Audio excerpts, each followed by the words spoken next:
यहाँ मध्य प्रदेश का अतिथि शिक्षक नियमितीकरण की मांग को लेकर ज्ञापन देता रहा, किंतु शिवराज सिंह चौहान उनके नियमितीकरण की बात नहीं सुन रहे हैं और इस तरह से अतिथि शिक्षकों का जल्द से जल्द नियमितीकरण हो, इसके लिए ज्ञापन दिए जा रहे हैं। वहीं आपको बता देते हैं कि माननीय शिवराज सिंह चौहान उत्तराखंड में गए। यहाँ पर शिवराज सिंह चौहान शादी समारोह में सीढ़ियों पर से गिर पड़े। एक झलक आप तक देखिए ध्यान से।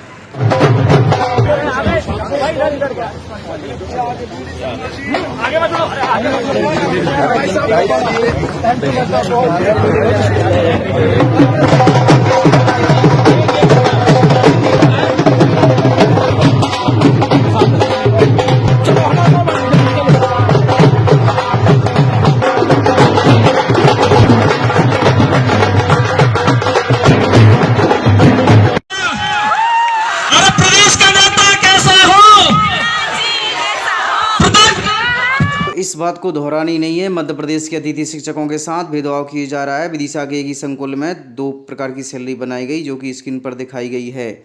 वहीं आपको बता देते हैं, हमारे मध्य प्रदेश के अतिथि शिक्षकों के साथ अहद किया जा रहा है। मध्य प्रदेश सरकार की ओर अराजकता का शिकार हो रहे हैं अतिथि शिक्षक।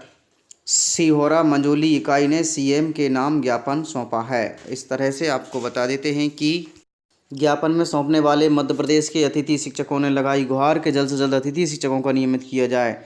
इस तरह से खबर बता देते हैं, सिहोरा से है पीपुल्स संवाददाता। प्रदेश के सत्तारूढ़ सरकार का सबका साथ सबका विकास के साथ ही इनके ध्येय और वाक्य दीनदयाल अंत्योदय अंतिम पंक्ति के अंतिम व्यक्ति तक के विकास की संकल्पना को ही धराशायी कर दिया है। इसके कारण प्रदेश के उच्च शिक्षित अनुभवी युवा प्रदेश के शिक्षक पात्रता परीक्षा उत्तीर्ण युवाओं के साथ शोषण व अत्याचार किया जा रहा है। इस तरह से मध्य प्रदेश के बीजेपी सरकार ने कई हमारे मध्य प्रदेश के मजदूरों को भी काम वर्ग 3000 5000 से और इस तरह से शोषण किया है। इस तरह से सत्ताधारी सरकार के कारण मध्य प्रदेश के अतिथि शिक्षकों का नियमितीकरण आज तक नहीं हो पाया। इस तरह से आपको बता देते हैं कि मध्य प्रदेश के अतिथि शिक्षकों के साथ अन्याय करते हुए 30 अप्रैल को सेवा समाप्ति के आदेश जारी कर दिए गए, जिसके कारण आक्रोश जबलपुर जिला अतिथि शिक्षक संघ सीहोर मंझौली की इकाई के अतिथि शिक्षकों ने एसडीएम व नंदिनी मरावी विधायक सिहोरा के मुख्यमंत्री श्री शिवराज सिंह चौहान के नाम ज्ञापन सौंपा है। इसमें प्रमुख रूप से 30 अप्रैल को सेवा समाप्ति के आदेश खारिज कर दिए गए। इसके बाद तत्काल मानदेय की वृद्धि में अतिथि शिक्षकों का नियमितीकरण किया जाए और मांग की गई है कि मध्य प्रदेश के अतिथि शिक्षकों का नियमितीकरण जल्द से जल्द किया जाए, क्योंकि मध्य प्रदेश के अतिथि शिक्षकों ने अपने 14 वर्ष का वनवास भोगा है। इस तरह से अतिथि शिक्षकों को ज्ञापन सौंपने समय विमल किशोर यादव और राम कुमार और राकेश कुमार यादव, नरेश कुमार बर्मन, अजय कुमार, इस तरह से हमारे मध्य प्रदेश के कई पदाधिकारी उपस्थित रहे। इस तरह से अब आपको बता देते हैं कि अप्रैल और मार्च का आवंटन आ चुका है। इसके लिए सरकार के लिए मार्च और अप्रैल का आवंटन जारी कर दिया है। आदेश क्रमांक 259 20/4/2022 लोक शिक्षण संचालनालय द्वारा वित्त विभाग 2022-23 के अनुसार क्रमांक 0701 अतिथि शिक्षकों का मानदेय के अंतर्गत प्रदेश के शासकीय हाई और हाई सेकेंडरी शालाओं में शिक्षकों के विषयमान से स्वीकृत पदों में वर्णित कारणों से रिक्त पदों को शैक्षणिक सत्र 2021 और 22 में आमंत्रित किए गए अतिथि शिक्षकों के माह मार्च और अप्रैल तक का भुगतान करने हेतु राशि आवंटित की जाती है। इस तरह से आपको बता देते हैं कि राशि का आवंटन किया गया है, जो आपको स्क्रीन पर दिखाई दे रहा होगा। हमारे मध्य प्रदेश के 52 जिलों का आवंटन जारी कर दिया है। अब देखते हैं कि मध्य प्रदेश के प्रिंसिपलों के मन में क्या है कि अतिथि शिक्षकों की सैलरी ये देंगे या लटका कर रखेंगे। आवंटित राशि का उपयोग करते समय संचालनालय के द्वारा समय समय पर जारी किए गए निर्देश के अनुसार आहरण किया जाना सुनिश्चित करेंगे। नियम के विरुद्ध भुगतान किया जाता है तो आहरण अधिकारी और लेखपाल विरुद्ध के अनुशासनात्मक कार्रवाई की जाएगी। व्यय की गई राशि की उपयोगिता प्रमाण सह संचालनालय को उपलब्ध कराना अनिवार्य रहेगा। संजय कुमार, अपर संचालक वित्त विभाग, मध्य प्रदेश, भोपाल 20/4/2022। और प्रतिलिपि भी आपको दिखा देते हैं कि श्रीमान प्रधान महालेखाकार ग्वालियर, संबंधित संभागीय संचालक लोक शिक्षण संचालनालय मध्य प्रदेश भोपाल, संबंधित शिक्षाधिकारी, विकास खंड शिक्षाधिकारी की ओर तत्काल नियमानुसार कार्रवाई की जाएगी समस्त कौशल्य और अधिकारियों के लिए। तो इस तरह से मध्य प्रदेश के अतिथि शिक्षकों को 10 मई को हटा दिया जाएगा और 11 मई को उन्हें कार्य से मुक्त कर दिया जाएगा। आप सुनते हैं हम मध्य प्रदेश की कुछ बड़ी खबरें। आइए आकांक्षा ठाकुर जी के पास ले चलते हैं।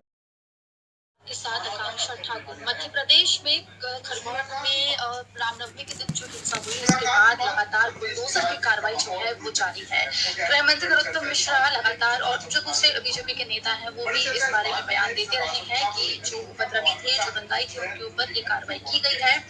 लेकिन हाल ही में टीएमसी के जो नेता हैं साकेत गोखले, उन्होंने एक आरटीआई लगाया था। उस आरटीआई में सवाल पूछा गया था कि जो खरगोन में जो बुलडोजर की कार्रवाई हो रही है वो किस के तहत हो रही है, जिसमें जवाब जो है डीएम ऑफिस की तरफ से आए हैं, जिसमें कहा गया है कि लैंड रेवेन्यू एक्ट 1959 के तहत ये कार्रवाई हो रही है। साथ ही ये भी कहा गया है इसमें कि प्रशासन की जो कार्रवाई है भूमि राजस्व अधिनियम के तहत की गई है। और बड़ी बात यह कि कलेक्टर कार्यालय से इसका आदेश जो है वो जारी नहीं किया गया था। हालांकि इस पूरे मामले पर देखिए इससे पहले भी जो विपक्ष है वो सवाल उठा चुका है और कोर्ट जाने की बात भी जो है लगातार की जा रही है। लेकिन अब जो ये बुलडोजर की कार्रवाई है उसके ऊपर लगातार सवाल खड़े हो रहे हैं और खास तौर पे इस आरटीआई के जवाब के बाद और ज्यादा सवाल हमें देखने को मिल रहे हैं। इस पूरे विषय पर आज हम बातचीत करेंगे। बातचीत करने के लिए हमारे पास मौजूद है हमारे साथ नेहा बग्गा जो कि बीजेपी के प्रवक्ता है, भूपेंद्र गुप्ता जी कांग्रेस के प्रवक्ता है, सीनियर जर्नलिस्ट है संजीव श्रीवास्तव जी, साथ ही मेरे सहयोगी अमित तिवारी।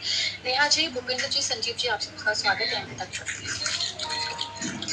नेहा जी, सबसे पहले तो मैं आपके पास आना चाहूंगी कि लगातार बीजेपी ये एक तरीके से प्रोजेक्ट कर रही है कि जो ये बुलडोजर की कार्रवाई है वो दंगाइयों के ऊपर हुई है, जो उपद्रवी है उनके ऊपर हुई है। लेकिन आरटीआई में जवाब मिलता है कि डीएम कार्यालय से कोई आदेश जारी नहीं हुए थे और जो कार्रवाई है वो लैंड रेवेन्यू एक्ट के तहत हुई है। देखिए आकांक्षा जी, सबसे पहले तो जो अधिकतर अतिक्रमण जिन्होंने किया हुआ था शासकीय जमीनों पर, वही लोग निकले जिन्होंने पत्थर फेंकने का काम किया है।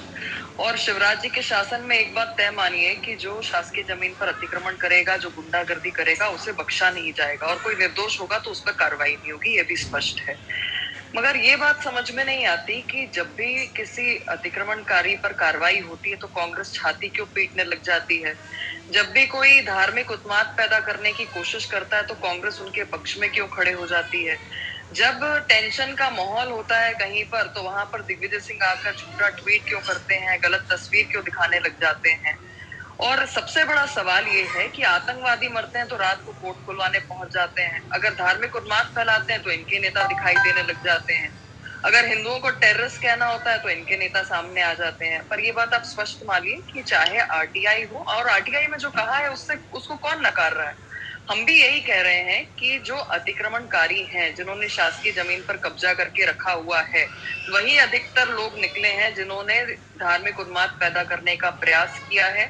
जो चार्जशीट होल्डर्स हैं, जिनके ऊपर पहले से ही कई आपराधिक मुकदमे चल रहे हैं, पर जब कार्रवाई हो रही है तो निष्पक्ष होकर कार्रवाई का साथ देना चाहिए, बजाय कि रुदाली गैंग बनकर आड़े आने के। नेहा जी, मैं इससे पहले कांग्रेस पर आपने चूंकि आरोप लगाया, कांग्रेस से भी जवाब ले लेंगे।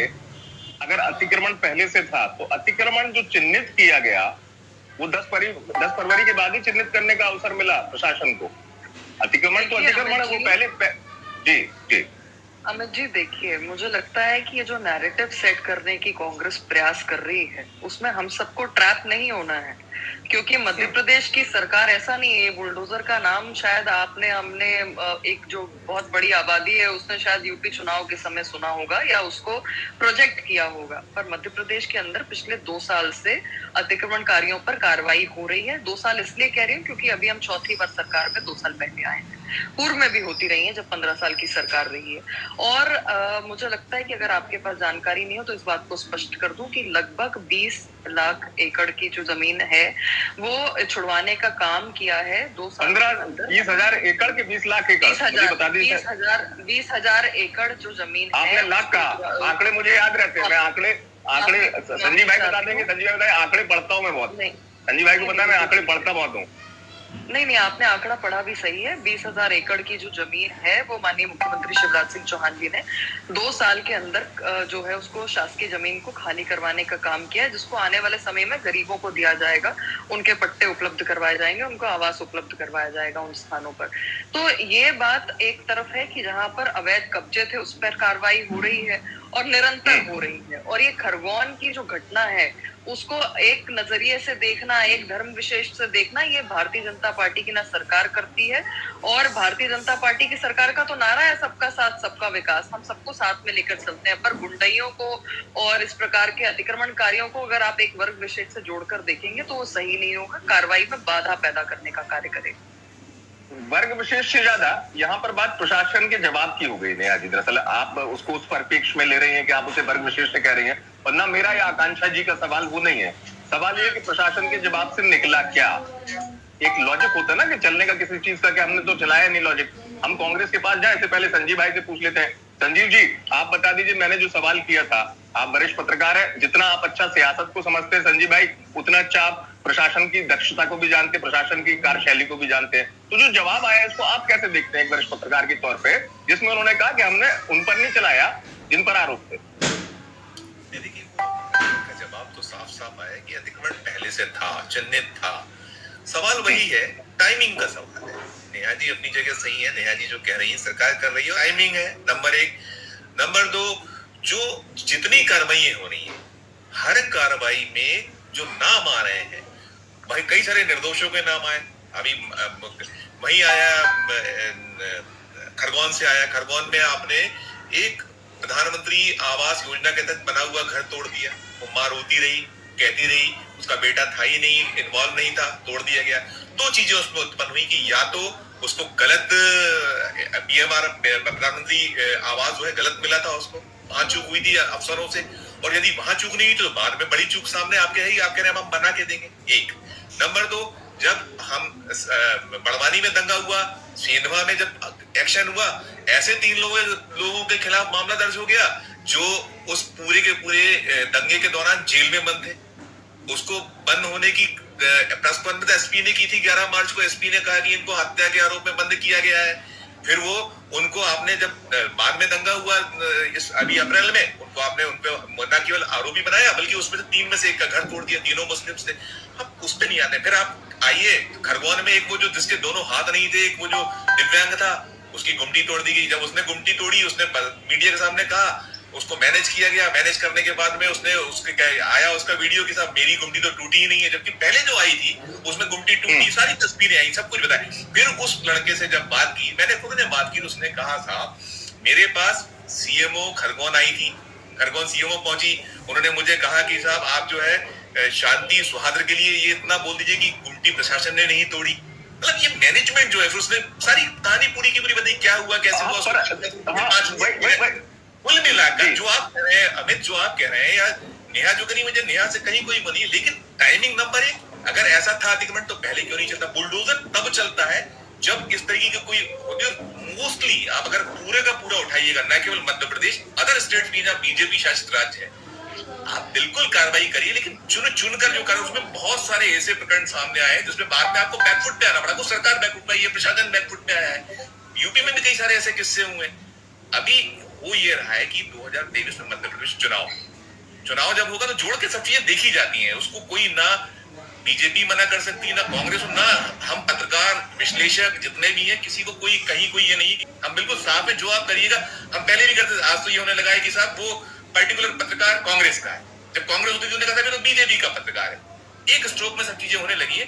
तो ये सब चीजें मुझे लगता है जो लोकतंत्र है, चौथा स्तंभ है, होंगे कुछ लोग, हम ऐसा इनकार नहीं करते कि कुछ लोग नहीं है, बिल्कुल है, बेशक है, जिनकी काम फटैती करना है, चाहे वो कोई किसी की सरकार हो, कांग्रेस की हो, बीजेपी की हो, सपा की हो, जिसकी जहां जिस सरकार है। बहुत सारे लोग हैं, आज सबका अपना अपना वर्क करने का तरीका हो गया। पत्रकार को बहुत सारी उसके साथ बंदिशें हैं, उसको उसके पास में टारगेट है। वो खबरों की बात नहीं होती है, संपादक नाम का इंस्टीट्यूशन खत्म होने की हम जब बात करते हैं तो वही सारी चीजें कि हमको भटैती करना पड़ी। सब हर आदमी हमाम में नंगा है। लेकिन अभी जो हम जिसकी बात कर रहे हैं, खरगोन की, या जो मध्य प्रदेश में जो सांप्रदायिक उत्पाद हुआ है, उसमें बहुत सारे प्रकरण ऐसे निकल के आए हैं जिसमें साफ साफ दिखता है कहीं ना कहीं टाइमिंग कुछ कुछ चूकें हुई और उसको रफू करने में और चूकें होती चली जा रही हैं।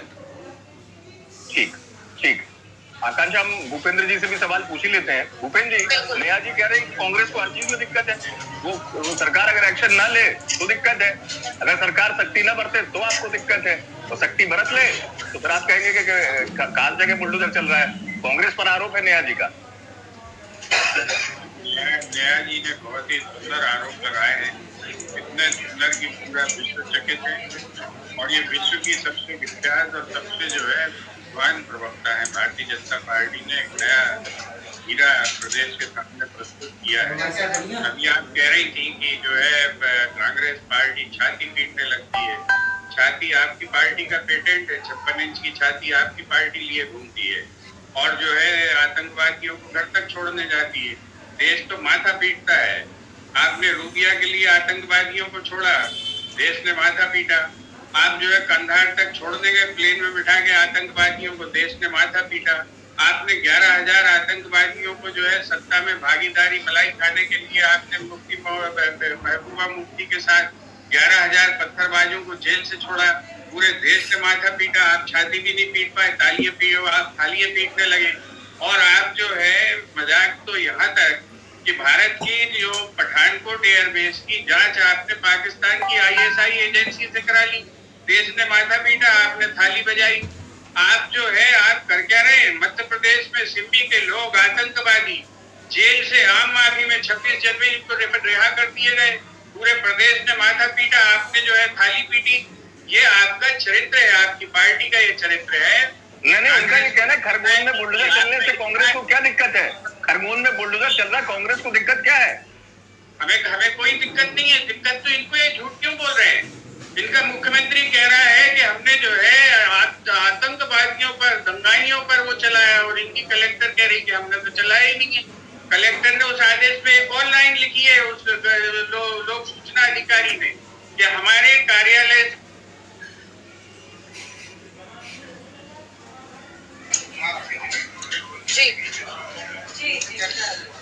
भूपेंद्र जी से कुछ टेक्निकल मेरे हिसाब से इशू यहाँ पर हो रहा है। लेकिन नेहा जी देखिए, जो बात भूपेंद्र जी कह रहे हैं उसी को मैं आगे बढ़ाना चाहूंगी कि जो RTI का जवाब आया है उसमें साफ साफ लिखा है कि डीएम की तरफ से एनक्रोचमेंट ड्राइव का कोई आदेश नहीं था। तो बुलडोजर जो चला है वो फिर कैसे चला है, क्योंकि ये आदेश तो डीएम की तरफ से ही आएगा। देखिए आकांक्षा जी, सबसे पहले हमें देखना पड़ेगा, जब आप माननीय मुख्यमंत्री शिवराज सिंह चौहान जी की छवि की बात करते हैं या हर मुद्दे को चुनाव से जोड़कर देखा जाता है। चुनाव हमारे देश में हर साल होते हैं किसी न किसी राज्य में, और सब कुछ चुनावी नहीं होता। जिस प्रदेश में आज शांति का माहौल है, जिस प्रदेश में आज सौहार्द है, उसकी वजह हमको समझनी पड़ेगी कि एक ऐसा एडमिनिस्ट्रेशन है, एक ऐसा मुख्यमंत्री है जिसने सबको हमेशा साथ में लेकर चलने का काम किया है। 2003 से पहले जब तक कांग्रेस की सरकार थी, कांग्रेस के प्रवक्ता डिस्कनेक्ट हो गए, पर आप याद करिए नक्सल के अटैक्स हुआ करते थे, और नक्सल अटैक में कांग्रेस के कई बड़े नेताओं की जान जा चुकी है। और मध्य प्रदेश की बात करें और छत्तीसगढ़ को साइड रखते हैं। उसके बाद आप याद करिए, बताइए कि थोड़ा सा डेकोरेट, ये तो तुम्हें मैं डिबेट नहीं है। पहले ग्रुप सक्सेना कौन थे आपके बारे में? आप अपनी बारी में बोलिए, अभी चुप हो जाइए। ये ग्रुप सक्सेना कौन थे? उनका जवाब दीजिए। सक्सेना जी कौन थे? आपकी सरकार उन्हें पाल रही थी, आजकल में रख के यहाँ पे। मेरा मानना है जवाब दीजिए, आप देश को बताइए, बड़ी बातें करके आ जाते रहते हैं। इसका जवाब दीजिए, कौन थे ध्रुव सक्सेना? आपके दफ्तर में बैठ के क्या कर रहे थे? पाकिस्तान से सैलरी ले रहे थे? आपको शर्म नहीं आ रही थी? तब राष्ट्रवादी बने फिरते हैं, ढोंग करते हैं आप देश के साथ। इसका जरा जवाब दीजिए। उनको जवाब देने का मौका तो दीजिए आप भूपेंद्र जी, बोलने नहीं दीजिए। अरे मेरी बात नहीं हुई थी, वो चला गया था बौखलाहट है, वो स्पष्ट सामने दिखाई देती है। अब इनकी बौखलाहट का कारण मैं बता रही हूँ। मैंने आपको बताया कांग्रेस की जो 2003 से पहले सरकार थी, उसके बाद आज भारतीय जनता पार्टी में क्या अंतर आया ये आपको स्पष्ट दिखाई देगा। नक्सल अटैक में इनके खुद के एक वरिष्ठ नेता जो है वो मारे गए थे, कांग्रेस की सरकार हुआ करता था, कांग्रेस की सरकार थी। डकैत यहाँ पर थे, कांग्रेस की सरकार थी। शिवराज जी के आने के बाद उन्होंने एक दिन कहा कि या डकैत रहेंगे या मुख्यमंत्री शिवराज सिंह चौहान रहेगा, यहाँ से डकैतों का सफाया हुआ, सिमी के आतंकवादियों का सफाया हुआ, उनको 1 घंटे के अंदर ढेर करके यहाँ पे मारने का काम किया है। और आज भी जो परिस्थितियां हैं उसमें जहां पर ये रंग भेद ढूंढने का प्रयास कर रहे हैं कांग्रेस पार्टी के कुछ लोग, जिसमें दिग्विजय सिंह जी का मैंने पूर्व में भी वर्णन किया, वो इसलिए भी आवश्यक हो जाता है कि जब जब प्रदेश सही तरीके से चलता है, धार्मिक उन्माद फैलाने का काम दिग्विजय सिंह जो है, और अब तो कांग्रेस पार्टी में कंपटीशन चल रहा है। आप इस पैटर्न को देखिए, देश भर में लगभग 12-13, इन्हें बोलिए ये बदतमीजी ना करें, बदतमीजी ना करें। नहीं अभी क्यों होती है? जब आईना आप ही को तो आईना दिखा रहा हूँ, जरा देख तो लीजिए।